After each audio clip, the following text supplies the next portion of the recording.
Did you unmute? Yeah. Oh. When your producer yells at you to unmute, you unmute multiple the show. times. Yeah. We're going down this path already. You know what? Someone is feeling the pressure. I am in a great mood today. I am feeling. Someone's buckling under the pressure. That is not me. Thank you, Andrew, for believing. For it. Do you believe in JT? This goes out saying. Sky is blue, car is red. It's obvious. See, George, everybody's doing it. There we go. We are looking forward to this one here tonight. Good afternoon, everyone. I'm Sara Lusky. He's Jamie Thomas. You are watching Check-In as we get you ready for Game 5 between the Winnipeg Jets and the Dallas Stars. Stars up 3-1 in this series, having won both of their games at home in Dallas. So the Jets find themselves on the brink of elimination. But as you have pointed out already, we still believe. There's going to be more shows. Of course. And there's many reasons too, especially when you think of how the Winnipeg Jets play at home. Yeah. And I think I think how they played for the majority of the game in Dallas. So I think there's lots. And I realized, thank you, Chris, or Cheris, sorry. He believes in me. Okay. The way they played in Dallas deserved a much better fate, period. They had 70 shot attempts. Yep. And as Scott O'Neill pointed out yesterday, there's a lot of rebounds and second opportunities that were kind of lying there, not really taking away Jake Ottinger's eyes. So Dallas has to be given some credit for taking, not getting that, still allowing those second opportunities. But I think, as you said earlier, the way they play in this building gives you a lot of confidence. And I think you could tell listening to the players today, that was Luke Shen and Dylan DeMello and certainly Scott O'Neill, there is reason for optimism. Because of the way they played and then how they play in this building are some pretty good reasons. Yeah, absolutely. They're 5-1 here in the postseason. Yep. Obviously, game 1 being the only one with the loss, and they played so well here at home. And we know the energy that these fans give this team. I think a good start is going to be very important for this group. And I know that we have talked about that throughout this postseason, and it kind of goes without saying, as much as the Jets are a resilient group, you do want to make sure that you don't give any life to this Stars team. Well, I don't think you want to start the last time you faced elimination, which was game 7 against St. Louis, to start that way, and you're down 2-0 after 7 minutes. Now, that was also brought up today. It's just like you have this experience now facing elimination. And as Luke Shen pointed out, there was a lot of adversity in that game alone. And of course, going to overtime and coming back from 2-0 down to tie it up and go to overtime eventually too. So, or you're down 3-1 as well. So you, as much as you have the experience of dealing with that, you do not want to be in that place again. You absolutely do not. So down 3-1 in this series right now, but teams have come back obviously from this before. And at 3 of the last 5 postseasons, I believe as well, we have seen a team come back from down 3-1 in a series. Look whether or not they have been able to win game 7 up in the air, but this has been a very evenly matched series. You have maintained since the beginning that you think that this was going to be a long series, and nothing that you have seen so far has changed your mind. No, and they're just 2 evenly matched teams, and you've heard them play, or you've heard the players, the coaches on both sides talk about how they play similar styles. You're leaning on your goaltending a lot, but you're also excellent in your structure. Jets bring back Josh Morrissey, the number 1 defenseman who missed the last part of game 1, and of course game 7 as well of the St. Louis series. The Dallas Stars have brought back Miro Heiskanen, who was out for a significantly a lot longer than that. He didn't play over 20 minutes in game 4, but had an assist. He's back. They're doing 11-7 again, I believe, tonight. And that is more ice time for Mikko Rantanen, but it wasn't Mikko Rantanen that killed you the last game. It was Mikael Granlund. Pick a Finn. Yeah, it's all the Finns. So hopefully it's not Rupe Hintz's turn. We'll keep him out of the mix, or Miro Heiskanen for that department. So, I mean, because of how evenly matched they are and how much they played each other over the years, there was no way this series was going to be short. As a Jets fan, you're hoping there's another game here in this building, and that would be game 7 on Monday. But you have to start, and the message clearly is just worry about this game right now. Yep, absolutely. So how are you feeling out there, Jets fans? We see a number of people in the chat right now saying that, we believe, just go basically get it done. They want to see not only a game 5, but a game 7. Jets will win in 7. So we believe, love all of the support. I like Danny's comment. We just need 1.6 seconds. Yeah. Again, we hope that, yes, true. Yes. We hope it doesn't come back. While enjoyable, And we just don't. Can anybody's heart take that? I don't know. Yes. Yeah, I felt like I had some new wrinkles and some new lines. Like we don't play the game at all, but I was exhausted after that. So especially with the late start, another late start tonight. I think it's around an 8:50 puck drop. So make sure that you have an afternoon nap if you can. If not, lots of caffeine to be able to get through what could be a lengthy evening tonight. But as we continue to get you set up, we have a great guest today. Randy Carlyle, former Winnipeg Jets / Manitoba Moose head coach, will be joining us here in about 4 minutes' time. You know what? Randy's, he's been around. He's coached a long time, played a long time, understands the pressure cooker that is the Stanley Cup playoffs. Sure. We'll be asking him about Toronto, Anaheim. I mean, the list goes on. Like won a Stanley Cup with the Ducks. I wonder if there's like something the coach would say or he felt you have to say when you're facing elimination. Does you really have to say anything at this point? Yeah, I think that in our minds sometimes you think about Hollywood movies and that there's this amazing speech that's just going to rally the troops together and you're going to want to go through a wall. And I don't know. Any given Sunday, Al Pacino. That's like that. Like I would run through a wall after that speech, but I think that would be very hard to come up with that. Yeah. Just looking for an inch. Yeah. Inches in life. Yes. Well done. Well done, Alaska. It's one of my favorite ones. Yeah. Back in the day. It was a full morning skate for the Jets today. Let's take a look at the projected lines. We are going to make it clear that this is projected because this is what it looked like. Morning skate for game 4. This is what it looked like during warm-up. Are you insisting that there could be changes to this? You never know. I mean, now that they are back home and they have last change, it could go back. We could see the familiar lines. This is what we saw in the morning skate. No changes appear to be on the horizon for the Jets. Although, again, once the puck dropped in game 4, all of these lines went out the window. So right. And like Scott O'Neill said after that game, he liked a lot of what they created. And then I go back to the 70 shot attempts that they had. So there was offense. And man, you just think about how close that was. Kyle Connor's got that shorthanded breakaway in the third. Yeah. And if he scores, it's 2-2, and then we're kind of changing the whole idea of what happens. Then moments later, Dallas goes on to score the third goal, and of course, Mikael Granlund get the hat trick. But how much would have changed had that breakaway gone in for the Jets? And that's how close that game was. And another thing we have to look at too is this power play is becoming a big part of the conversation. Yeah, let's talk more about the power play as this show goes on. But just before we bring in Randy, I do want to let's head into the room because you mentioned so it was Dylan DeMello and Luke Shen that spoke to the media today, and no surprise, the line of questioning that the players was directed towards the players. Just got to do whatever we can to get a win tonight and try to stay alive. Really, that's just our focus point. I mean, it doesn't matter how we got here. We just focus all our attention tonight. All that matters is right here, right now. Yeah, I mean, these are the games that are obviously exciting.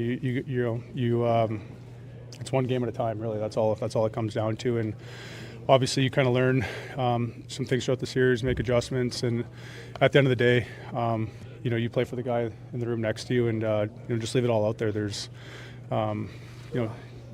you don't want to hesitate in a game like this. You want to be on your toes, be aggressive, and just it's exciting. These are the games that are exciting. You play for, and we're just everyone's got to bring good effort tonight. And saying that, obviously, when you're on the other side of things, it's you're always looking to close out a series, so it's going to be a hard-fought game tonight. And I think that's the best way to treat this is like you're excited about the opportunity because your season's on the line. So instead of shying away from it or anything like that, you're embracing it. So we talked about embracing Game 7. Now you're embracing this situation where you're Game 5 and your season is sitting there on the cusp, especially a season as great as it's been for the Winnipeg Jets. You clearly do not want this to be over with all the things you've accomplished so far. Yeah, it has been a tremendous season up to this point for the Jets. And I think this is an opportunity. They slayed one dragon with getting past the St. Louis Blues and more specifically the first round in general. This is another opportunity to show the steps that they have taken as a group. Okay, so you and I have clearly never been in an NHL dressing room before an elimination game. Oh, I mean, I haven't. I don't want to. Maybe you have. Have you? Maybe. I've not. Okay. No. Someone who has. Yep. Would be who? Well, Randy Carlyle. Is a man that knows. He's been everywhere. He's done everything, including winning a Stanley Cup. Coach, welcome to the show. How are things since you've moved back north of the border? Well, I've experienced the first bout of black flies. Oh no! Oh no! Right. I'm doing yard work, and always there's lots to do with spring cleanup with flowers and planting a little bit of vegetable garden and whatnot, and burning all the leaves that I did rake up. And now today the black flies were here, and they were out thick and thin.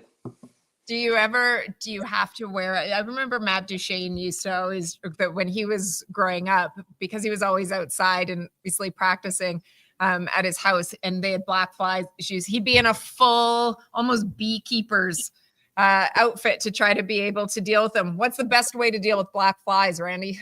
I think you got to stay in the wind. That's number one. If there's any kind of a light wind, you can keep them off you, and use repellent. And carry a hat. And I do have bug hats. I do have all that stuff, but I save that for the fishing. It's not as bad as I make it seem today, but I've been some places in the north, and I'll tell you, they can pick you up and carry you away. That's for sure. I'm sure you've never included black flies in your speeches in an elimination game, but is there, No. do coaches have to kind of step in when their team is facing elimination, or is this pretty much all on the players at this point? Well, I don't think it's really any different than prepping for another game. Obviously, the stakes are even higher. But as you go forward, and in the season, every game is there and that you play is the most important one. The next one's going to be more important. The next one's going to be more important. The next one's going to be more important. So, they've done a great job all year. They've had a first place hockey club right from the first 2 weeks of the season. They've responded historically to all of the adversity they've been presented, and I would expect them to respond again tonight.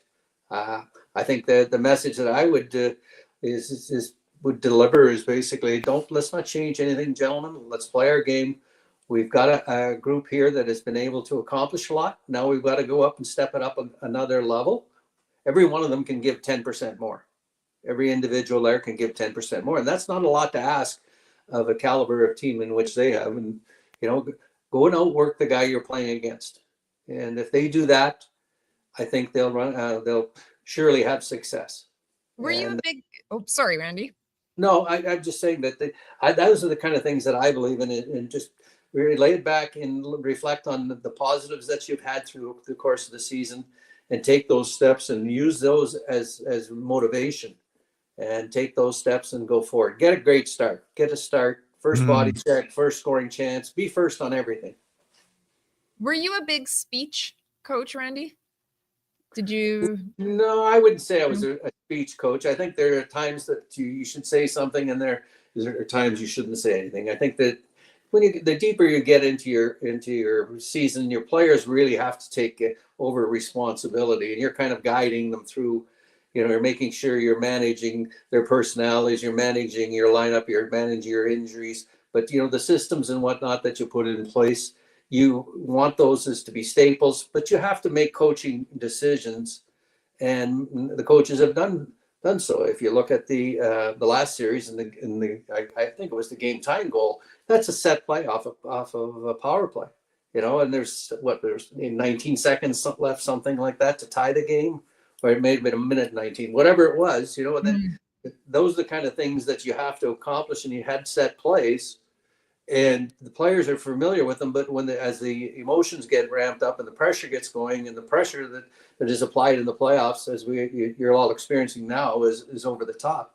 So you've got to really shake people back to reality and just say, calm down, let's go out and take your workmanlike attitude towards the game, and go and outwork the guy beside you, and things will fall into place. Randy, the Jets had the best power play in the National Hockey League all through the regular season. Now you're in this series and you have one power play goal through 4 games. How much credit has to be given to Dallas, and the other part, how much has the execution not been there for Winnipeg through 4 games? Well, again, I think, when you're in a series, teams are going to, there's a good coaching staff in Dallas, as there's a good coaching staff in Winnipeg. So there's not a lot of secrets. And believe me, coaches spend a lot of time combing over special teams. And what I've always tried to do it with our group, and when we had an individual who was specifically in charge of the penalty killing or the power play was always, there was 4 staples. You had to have net presence. You had to establish the shot. You had to win your face-offs and make sure that you started with the puck. And last of all, you had to outwork the people that you were playing against, because historically penalty killers are are the hardest workers on your hockey club. So your skilled guys have to outwork those penalty killers. And this last one, Randy, before I go, like just Scott O'Neill talked yesterday about Game 4, 70 shot attempts, but he felt there's a lot of second chance opportunities. They weren't making it easy. They made it too easy for Jake Ottinger. So with that in mind, what more do you want to see from the Jets in that department when the coach is saying those second chance opportunities were there? Well, I think basically, and they're all saying the same thing, is you got to, if the goaltender can see things. Yeah. Most goaltenders in the NHL can stop it. So you've got to get traffic and second opportunities, and don't be afraid to shoot the puck. Because if you notice, anytime there's a puck directed towards the net, there's chaos that can develop off of it. There's a second chance rebound. There's momentum. There's all of those things that you can create. I wouldn't, be afraid to shoot the puck and drive the middle lane. Get traffic in front of Ottinger, because he's not going to be able to stop what he can't see. Randy, there's so many people in our chat right now that are so happy to be able to see you on this show today, just passing along, a number of them talking about obviously what a legend you are in this city, both as a player and as a coach. And for many of them, you were their favorite 1.0 player. So just wanted to pass along from a number of the people watching here, just how much they appreciate you being here, giving us some of your time and insight today, and how much they loved you as a player. Well, thank you very much. A special time in our life for all of my family. My children were raised there, so Winnipeg is always going to be a special place for us. Randy, appreciate the time. Thanks for talking to us today. All right, take care, guys. Go deal with those black flies. Yeah, good luck with the yard work. Yeah. See you, Randy. Yard work. Have you started yours yet? Yes. Yeah. Yeah. I mowed the lawn yesterday. Well, it's good before the rain. Yes, thank you. Yeah, I've kind of figured that out. It's amazing how much people love. Well, I shouldn't say it's amazing, but it's really cool how much people love the 1.0 era so much still to this day. And just anytime we brought on any aspect from podcasts, interviews, stuff that you've done, people just love, that era. And I have a lot of respect for what Randy did here. Of course, him and Craig Heisinger are great friends. And I knew Randy a little bit, but I did a sit down with Craig Heisinger and Randy Carlyle. Man, that would have been great. It was amazing. It was just listening to him go back and forth. It was fantastic. It was such a special time. And you still see the fire that Randy had, even when he talks about the game today, right? So it's just like, you just almost feel like he's still coached, but I'm sure he's enjoying just doing yard work because it's much more simple and less pressure at this point. He's done a lot, accomplished a lot over his career, both on the ice and off the ice. Absolutely. The Stars today, just switching back to this game here, the Stars finished what turned out to be an optional morning skate for them, but they've done a lot to this so far. They certainly have, yeah. But Pete DeBoer confirming what you had mentioned before, that they are going to go with 11-7 again. That is the plan. They are looking for this. They are looking to have the same lineup as what they had last game as well. This is a Stars team that Pete, after the games here in game 1 and 2, really talked about how they needed other players to step up. That it couldn't just be Mikko Rantanen. Well, we saw that in games 3 and 4. They have had other players, Wyatt Johnston, they've had other players step up to it. So we'll see whether or not the Jets are able to contain them. Of course, having last change tonight will be very important, I think, for the Jets and how Scott O'Neill utilizes his lines. And another thing too is just I don't know if they got enough they weren't as physical with Mikko Rantanen in 3 and 4, probably because of the last change. And Pete DeBoer did a great job getting them away from the Lowry line, but they were very physical with Rantanen here in game 2. And you could see him just constantly talking to the ref. That's what you want him doing. So I imagine they'll do their best to get back to that again and just make him a non-factor, unlike he was. He was a big factor again in Dallas in games 3 and 4. Yeah. One of the players that you always look to see whether or not he will have an impact on this game, whether that be at 5-on-5 or hopefully on that power play that we discussed needs to get going, is Nikolaj Ehlers. And I caught up with him just a short while ago. In your tool shop. Line, what are the emotions for you going into tonight? I'm excited. Obviously it's not exactly the situation we want to be in, but playing another game at home against against Dallas, obviously, in front of our crowd. We want to do everything we can to give them a good game and hopefully give them a Game 7 at home. What is it that we have to talk about urgency, the need for it in a situation obviously like this? What does that look like for a Winnipeg Jets team? And is it important to have? For sure. We want to come out the way we did in our last home game here. We played the right way. We played really well. We got traffic, shots to the net. And that's something that we want to continue. We want to get back to. And the urgency's got to be there. Obviously, it's a do or die game here. So we're excited. We're ready for it. You've talked a lot about obviously being able to play this game in front of the home crowd for it.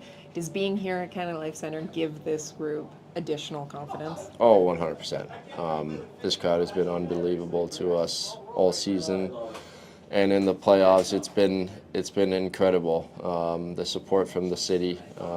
So, like I said, we want to win tonight and give them an extra game here in 5-6 days. But we got work to do tonight, and they're going to help us a lot. Give me one area in particular that you think is going to be key for this Jets team to be able to have success. Well, we got to score some goals, so that would be a good start. Just put that one on a tee for you, huh? But yeah, I mean, we got to find a way to put the puck in the back of the net, and I think if we're a little harder on the rebounds that we do get, that'll give us a good chance. Appreciate the time. Thanks. Thank you. All right, there is with you and your tool shed. That you? Yeah. Nice Always pick out the most glamorous spots. Yeah, that's going to be my summer job. Eventually, when the season is over, I'll start my own. In like mid-June. Yourself. Mid-June, that's where you're going to start doing things. Yeah. There's plenty more to go. I loved do yourself with the Ehlers. Thank you, Jefferson. There you go. I love the person as well that commented. I think it was Mary Jane. Love the sweater, Ehlers. So I actually asked him about that. I said, "Hey, you a Jordan fan?" No, not really. Just like the sweater. Yeah. So I was giving him a hard time. I go, nice colors on it. He's young. Good point. Like it is.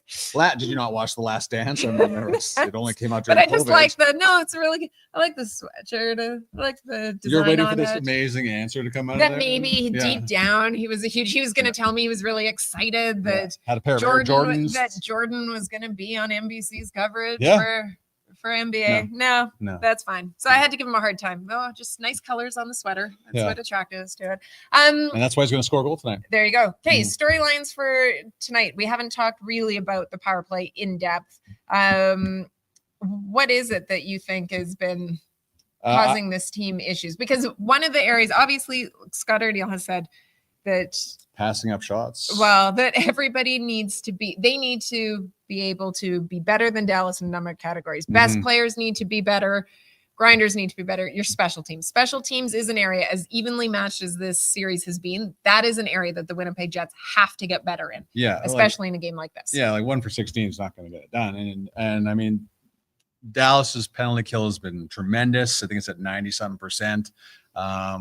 Throughout the postseason, they gave up a bunch of goals early on to Colorado, but really buckled down. And unfortunately, that's trickled over into this series, how well they've been playing that department.